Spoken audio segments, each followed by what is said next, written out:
ওই গ্রামটি খুশিপুর। গ্রামের নাম খুশিপুর হলেও এই গ্রামের মানুষের মধ্যে কোনো খুশি ছিল না, কারণ এই গ্রামের মানুষ ছিল অন্ধবিশ্বাসী। গ্রামের পাশে নদীর ধারে যে ভাঙা ঘরটা রয়েছে, ওই ঘরে বসবাস করে অভাগী মেয়ে মালা। ছোটবেলা থেকে মালা তার বাবা মাকে হারায়, আর বড় হয়ে যার সাথে বিয়ে হয় সেও বিয়ের 2-3 মাসের মধ্যেই মারা যায়। যার কারণে গ্রামের মানুষ মালাকে অপয়া বলে গ্রাম থেকে বের করে দেয়।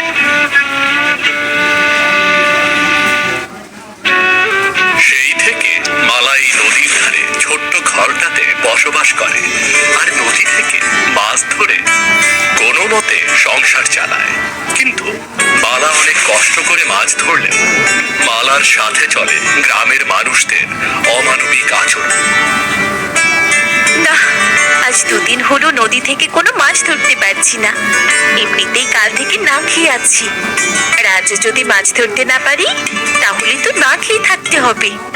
আজও যদি কোনো মাছ না পাই, তাহলে কাল নদীতে জাল ফেলার মতো শক্তিও থাকবে না। দেখি, আর একটু চেষ্টা করে দেখি মাছ ধরতে পারি কিনা।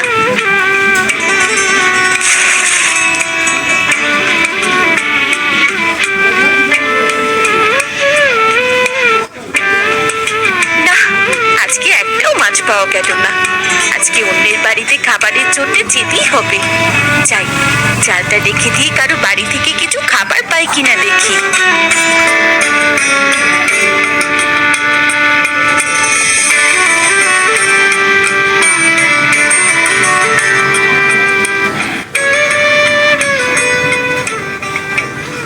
নে বাবা, নে, খা, আর একটু খা। না, আমি খাবো না। না খেলে তুই শুকিয়ে যাবি। খা বাবা, খা। না, আমি আর খেতে পারবো না। খা বাবা, খা। তোর জন্য বেশি করে খাবার রান্না করেছি। তুই না খেলে তো খাবারগুলো নষ্ট হয়ে যাবে। খা সোনা। নষ্ট হলে হোক, আমি আর খাবো না।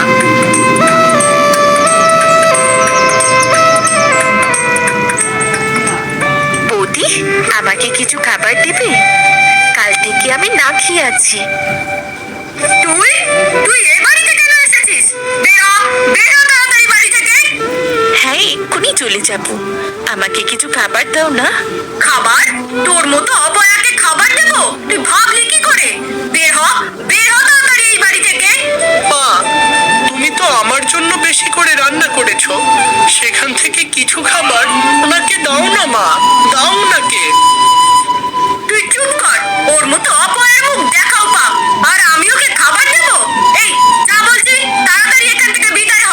তা না হলে ঘাড় ধাক্কা দিয়ে বাড়ি থেকে বের করে দেব। ঘাড় ধাক্কা দিয়ে বের করে দিতে হবে না। আমি আমি নিজেই চলে যাচ্ছি। এই অপয়াকে গ্রাম ছেড়ে করা হয়েছে, তাও লজ্জা হয়নি। কুকুরের মতো ড্যাং ড্যাং করে খাবার চাইতে চলে আসে। যত সব। মা, তুমি তো বলেছিলে আমি না খেলে খাবার নষ্ট হয়ে যাবে। তাহলে খাবার নষ্ট না করে ওনাকে দিয়ে দিলেই তো হতো, নাকি? কি করতে হবে আর কি করতে হবে না, সেটা তোকে বলতে হবে না। প্রয়োজন হয় খাবার ফেলে দেবো, তবু ওই অপয়াকে দেব না। অপয়াটা জন্মের পরে বাবা মাকে খেয়েছে, আবার বিয়ে করে কয়েকদিনের মধ্যে স্বামীটাকেও খেয়েছে। না জানি এবার এই গ্রামের কাকে খেতে এসেছে। তোর আর খেতে হবে না, চল ঘরে চল।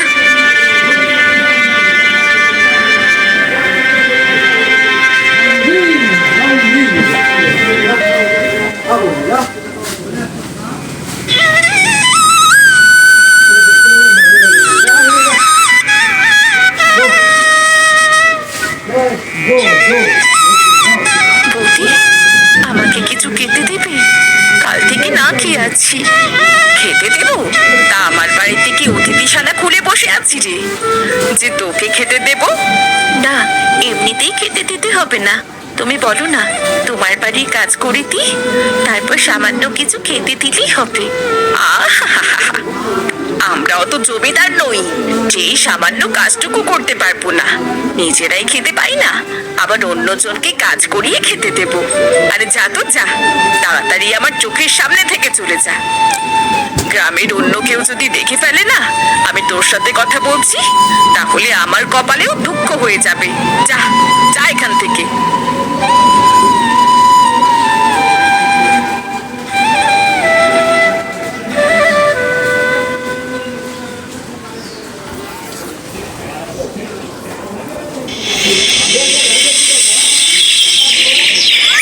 দুদিন হলো না খেয়ে আছি, জাল ফেলার মতন শক্তি নেইও শরীরে, কিন্তু মাছ ধরতে না পারলে তো না খেয়ে মরতে হবে।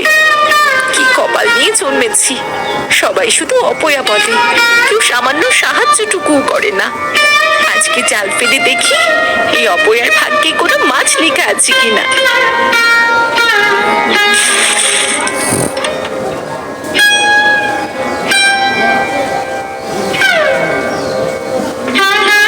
এই তো এই তো জালে অনেক মাছ ধরা পড়েছে। তাড়াতাড়ি এগুলো বাজারে নিয়ে গিয়ে বিক্রি করি, কিছু খাবার নিয়ে আসি। খিদে পেটটা একদম জ্বলে যাচ্ছে।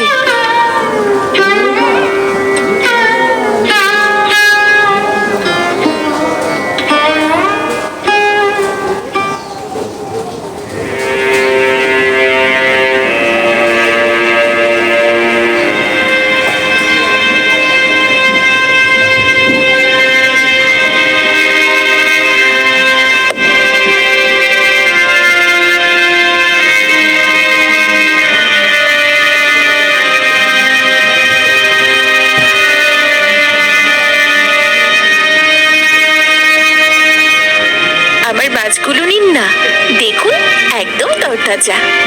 তোর মাছ তোর তাজা হলে কি হবে? তুই তো অপয়া, তোর মাছ যদি খেয়ে আমার কিছু হয়ে যায়। আপনারা সবাই আমাকে অপয়া বলেন, সবাই আমাকে দেখতে চলে যান। আমি অপয়া হলে কি নদীর মাছগুলো অপয়া?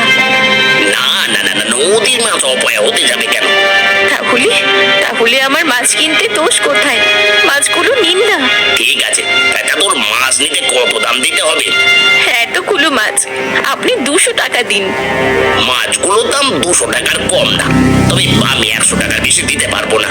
কেন? আপনি আমাকে কম দেবেন কেন? এতগুলো মাছ।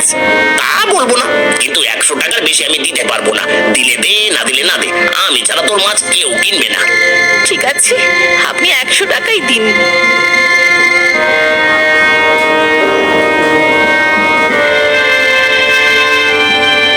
যাই, এখন মুদির দোকান থেকে কিছু চাল ডাল কিনে বাড়ি ফিরে যাই।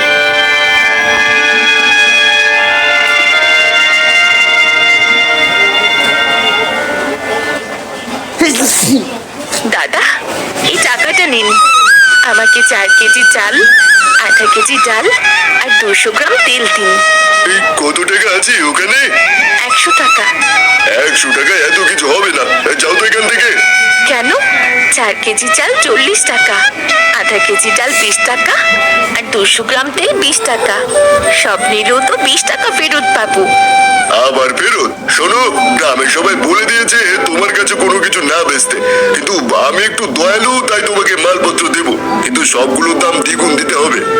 একটু কম নাও না গো দাদা, জানোই তো আমি অনেক কষ্ট করি, সামান্য কিছু মাছ ধরে টাকা রোজগার করি। না না না না না, কম নেওয়া যাবে না। নিলে নাও, না নিলে চলে যাও। তোমার ওই টাকায় 2 কেজি চাল, 200 গ্রাম ডাল আর 200 গ্রাম তেল পাবে। ঠিক আছে, তাই দাও। হ্যাঁ দিচ্ছি, দাও টাকাটা দাও।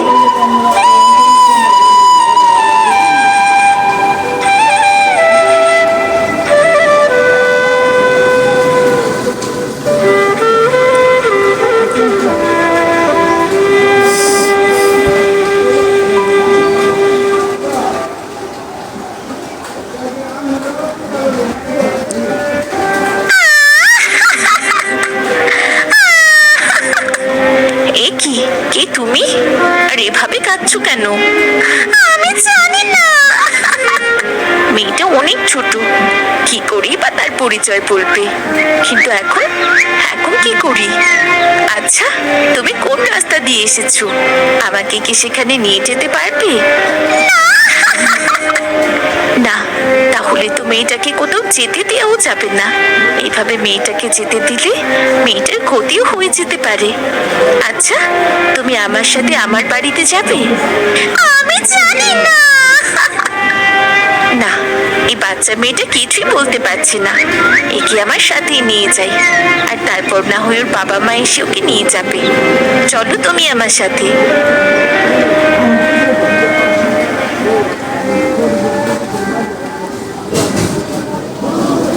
এভাবে কিছুদিন পেরিয়ে যায়, কিন্তু মেয়েটার কোনো খোঁজ মেলে না। তখন মালা মেয়েটাকে নিজের মেয়ের মতো মানুষ করতে থাকে। নিজে না খেয়ে থাকলেও মেয়েটাকে খেতে দেয়। আস্তে আস্তে গ্রামের মানুষ জানতে পারে মালা এক কুড়িয়ে পাওয়া মেয়েকে মানুষ করছে। মাঝে মাঝে গ্রামের মানুষ নদী থেকে জল নিতে এসে এ নিয়ে মালাকে অনেক কথাও শুনিয়ে যায়। দেখো, নিজে ভাত পাই না, আবার ওই মেয়েটাকে নিজের কাছে রেখেছে। নিজে তো অপয়া হয়েছিস, আবার মেয়েটাকেও অপয়া বানাচ্ছে। অপয়া বানাবে কি? কোন দিন শুনবে ওই ছোট মেয়েটাকেও খেয়ে ফেলেছে? ওরা এসব কি বলছে? কিছু না মা, তুমি ঘরে যাও। দেখেছো দেখেছো, মেয়েটা কেমন মা বলে ডাকলো। দেখতেই তো পাচ্ছি, গ্রামের কারো সাথে সম্পর্ক নেই বলে মেয়ে বানিয়ে সম্পর্ক করছে। চলো চলো, তাড়াতাড়ি জল নিয়ে চলে যাই। এই অপয়ার মুখ বেশিক্ষণ দেখলে না আমাদের ওপর আবার অভিশাপ পড়তে পারে। হ্যাঁ, তুমি ঠিকই বলেছো, তাড়াতাড়ি এখান থেকে চলে যাওয়াই ভালো। মালা বাবা মাহারা মেয়েটাকে পালন করছে বলেও গ্রামের মানুষ মালাকে নানা ধরনের কথা শোনায়। মালা সবার কথা শুনে কাউকে জবাব দিতে পারে না, কিন্তু তার চোখ দিয়ে এক চাপা কান্নার জল ঝরতে থাকে। একদিন মালা মেয়েটাকে নিয়ে খেলা করছিল। হঠাৎ সেখানে এক ভিনদেশী যুবক এসে হাজির হয়। এ কি, আপনারা কারা? আমরা কারা পরে বুঝতে পারবেন, আগে মেয়েটার চোখের বাঁধন খুলে দিন। কেন? ওর চোখের বাঁধন খুলে দেব কেন? দেখছেন না আমি আরো খেলছি। একবার বাঁধন খুলে দিন, তারপর সব বুঝতে পারবেন। দিন ওর বাঁধন খুলে। ঠিক আছে, খুলছি।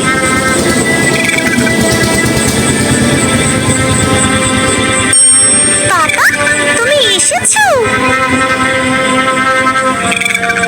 বাবা মানে? বাবা মানে বুঝতে পারলেন না? আমি ওর বাবা, আর আমি এক সওদাগর। ওর মা ওকে ছোট রেখেই আমাদের ছেড়ে একেবারে চলে গেছে। সেই থেকে যেখানেই যেতাম মেয়েটাকে সাথে করে নিয়ে যেতাম। একদিন আপনাদের এই নদীর ধারে আমাদের নৌকা নোঙর করা হয়। তারপরও কখন নৌকা থেকে নেমে গেছে কেউ জানে না। সেই থেকে আমি ওকে খুঁজে চলছি। আজ আপনাদের গ্রামে এসে জানতে পারলাম ও আপনার কাছে আছে, তাই সরাসরি এখানে চলে আসলাম। এসেছেন, ভালোই করেছেন। মেয়েটা আমার কাছে থাকলে আমার মতো অপয়া হয়ে যেত। এ কি বলছেন আপনি? আপনি অপয়া হতে যাবেন কেন? মানুষ কখনো অপয়া হয় না। তা নয় তো কি, জন্মের পরই বাবা মা মরে গেছে। মানুষের বাড়ি চেয়ে চিনতে খেয়ে বড় হয়েছিলাম। এক বেচারা এমন জেনেও ভালোবেসে বিয়ে করেছিল, কিন্তু বিয়ের কয়েক মাস পরে সেও মরে গেল। তাহলে আমি অপয়া নয় তো কি? শুনুন, মানুষের জন্ম মৃত্যু সব ওপরওয়ালার ইচ্ছা, এতে মানুষের কোনো হাত থাকে না। তাই এসব ভেবে নিজেকে দোষী ভাববেন না। নিজেকে দোষী না ভেবে কি করব? গ্রামের সবাই অবহেলা করে, কেউ আমার মুখ পর্যন্ত দেখতে চায় না। আর যার জন্যই নদীর তীরে একা একা বসে থাকতে হয়। এমন জীবনে দোষ দেব না তো কি করব? যান, আপনি আপনার মেয়েকে নিয়ে চলে যান। বাবা, মাকে সাথে নিয়ে যাবেন না? আমি মাকে ছাড়া যাব না। হ্যাঁ, আমি তোমার মাকেও নিয়ে যাব। যাবেন আমাদের সাথে আমার মেয়ের মা হয়ে? সেখানে আপনাকে কেউ অপয়া বলবে না। কথা দিচ্ছি, আপনার জীবনের উপর আর কোনো অভিযোগ থাকতে দেব না আমি। সারা জীবন আমার মেয়ের মা হয়ে থাকবেন আপনি। কিন্তু আমাকে নিয়ে যদি আপনাদের কিছু হয়ে যায়? আমি ওসব কুসংস্কার বিশ্বাস করি না। যার মনে এত ভালোবাসা, এত দয়া, এত ধৈর্য, সে কখনোই অপয়া হতে পারে না। চলো মা, চলো, তুমিও আমাদের সাথে চলো। আমার বাবা অনেক ভালো। হ্যাঁ, আমি যাব। আমি আর এই অপয়া অপবাদ নিয়ে মুখ বুজে এত কষ্ট সইতে পারবো না। যাব আমি। মালা তার কষ্টের জীবনের কথা মনে করে সওদাগরের কথা ফেলতে পারে না। তাই সে তার কষ্টের জীবন ত্যাগ করে এই ঘৃণিত গ্রাম ছেড়ে সওদাগরের সাথে সুখের সফরে রওনা হয়। মালা নতুন রাজ্যে, নতুন গ্রামে, নতুন করে বাঁচতে শুরু করে। মালার অপয়া জীবনের এখানেই সমাপ্তি হয়।